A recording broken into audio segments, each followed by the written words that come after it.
a good day, a very good day.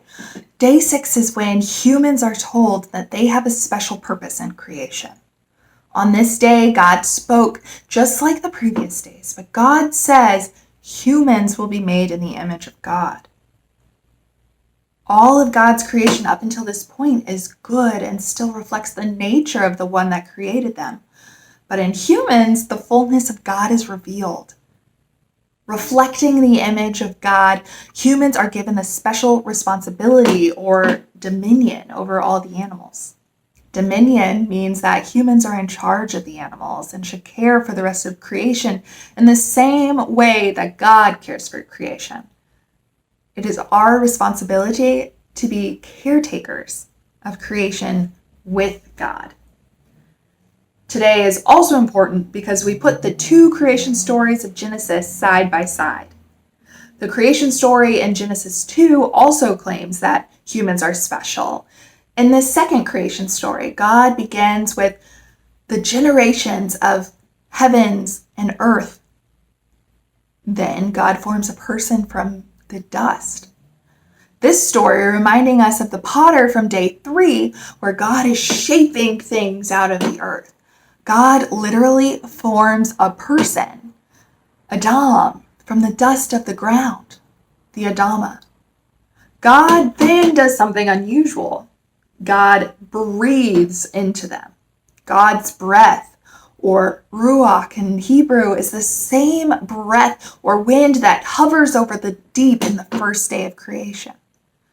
God's spirit, or God's breath, is what makes humans special.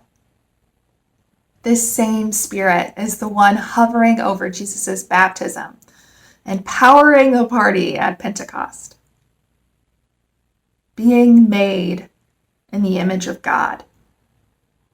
Having a special responsibility to care for the earth. Being empowered by God's Spirit. These 3 things remind us that we have a rich blessing and great responsibility. We are image bearers of God. People see us and God reflected in us. We are caretakers of creation in a sacred partnership.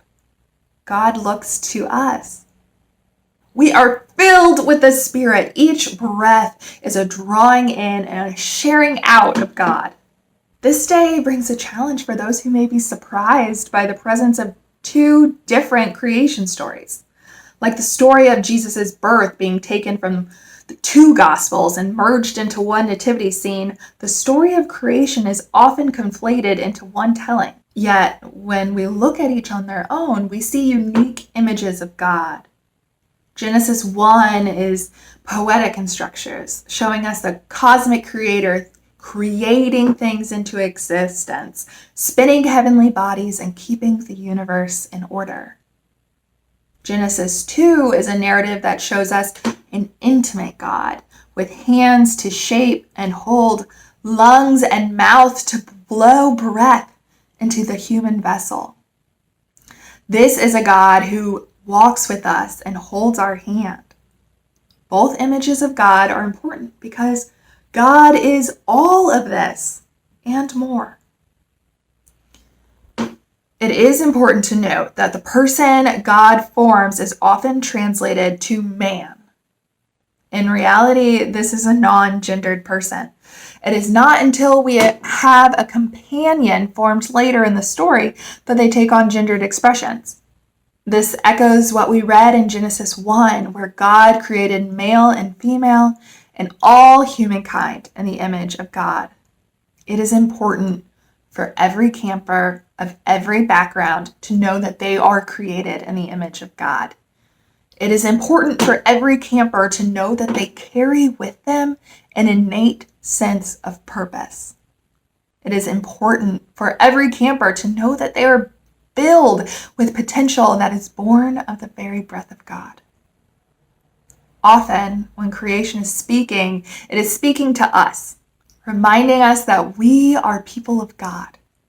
And it's time we get to work.